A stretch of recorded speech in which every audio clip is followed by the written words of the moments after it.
मध्य प्रदेश के शिवपुर में एक सामान्य सा परिवार रहता था। परिवार के मुखिया का एक प्राइवेट स्कूल था। घर का खर्चा ठीक ठाक चल जाता था। इस परिवार का एक ही सपना था कि इनकी बेटी डॉक्टर बने। बेटी का नाम था काव्या धाकड़। शांत स्वभाव और पढ़ाई में मेहनती। 10वीं के बाद उसने मेडिकल स्ट्रीम चुनी और नीट की तैयारी शुरू की। 12वीं के बाद थोड़ा ड्रॉप लिया क्योंकि डॉक्टर बनने का सपना इतना आसान नहीं होता। परिवार ने कभी पैसों की तंगी काव्या की आंखों के सामने नहीं आने दी। पहले काव्या को इंदौर भेजा गया, कोचिंग और पीजी में रखा गया, लेकिन कुछ समय बाद परिवार को एहसास हुआ कि काव्या वहां पर ठीक नहीं है। कुछ लड़कों से परेशानी, मन का अस्थिर होना और इसी वजह से काव्या को घर पर वापस बुला लिया गया। घर पर तैयारी करके नीट क्लियर करना आसान नहीं था। इस वजह से सामने आया वो नाम जिसे सपनों की फैक्ट्री बोला जाता है, कोटा। अगस्त 2023 में काव्या बताती है कि पीडब्ल्यू इंस्टीट्यूट में बात हो चुकी है।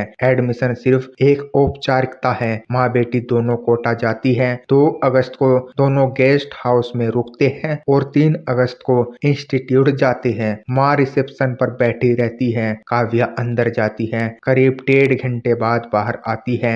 एडमिशन हो गया है, क्लासेस शुरू होगी। उसके बाद पास में ही एक पीजी ढूंढने जाती है। फिर वही कहानी, माँ बाहर, काव्या अंदर। आधे घंटे बाद बाहर आकर कहती है कि पीजी भी कंफर्म हो गया है, एक दिन में यहाँ पर शिफ्ट हो जाऊंगी। शाम को माँ शिवपुरी लौट जाती है और यहीं से शुरू होता है वो झूठ जो 7 महीनों तक चलता है। काव्या घर पर रोज कॉल करती है, सुबह और शाम। कभी पार्क की फोटो, मॉल की फोटो और कभी दोस्तों के साथ फोटो। मंथली टेस्ट, सीट की मार्कशीट आती है और फीस की स्लिप भी आती है। सब कुछ इतना परफेक्ट है कि परिवार को रत्ती भर भी शक नहीं हुआ। मार्च 2024 आता है। होली नजदीक थी। परिवार काव्या को घर बुलाता है। 18 मार्च की सुबह काव्या की बात अपने घर वालों से होती है। वो कहती है कि क्लासेस जा रही हूँ। के बाद दोपहर करीब 3 बजे पिता के व्हाट्सएप पर एक मैसेज आता है, तुम्हारी बेटी हमारे कब्जे में है, अगर जिंदा चाहिए तो पैसे तैयार रखो। साथ में एक फोटो भी आता है। काव्या के हाथ बंधे हुए थे और पैर भी बंधे हुए थे। उसके शरीर पर काफी चोटों के निशान भी थे।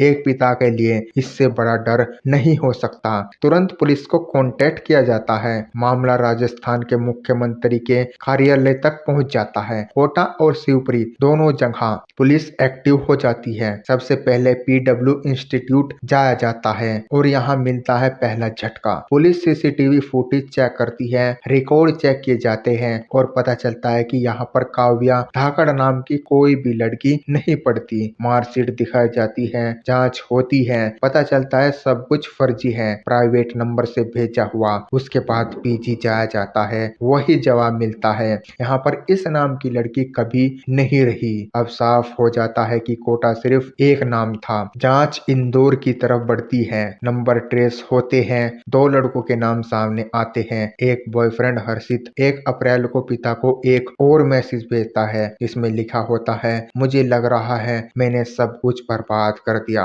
अब जीना मुश्किल है। लोकेशन मिलती है इंदौर के आउटडोर एरिया का एक अपार्टमेंट। पुलिस दरवाजा खटखटाती है। दरवाजा खोलता है। अंदर काव्या बिल्कुल सुरक्षित थी। उस रूम में उसके साथ हर्षित भी था। पूछताछ में जो कहानी सामने आती है वो किसी अपहरण की नहीं बल्कि महीनों की प्लानिंग की कहानी थी। कोटा में पढ़ाई कभी हुई नहीं थी। फोटो महीनों पहले खींचे गए थे। हाथ पैर खुद बांधे गए थे। मार्कशीट दोस्त से बनाई गई थी। पीजी इंस्टीट्यूट, सब कुछ झूठ था। काव्या को लगता था कि वो नीट कभी क्लियर नहीं कर पाएगी। परिवार की उम्मीदों से डरकर उसने ये अपराध का रास्ता चुना। प्लान था, डर दिखाओ, पैसा निकालो और विदेश में डॉक्टर बनो। क्या बच्चों पर सपना का बोझ इस कदर बढ़ गया है कि वो सच से ही भागने के लिए झूठ, धोखा और अपराध कर रहे हैं।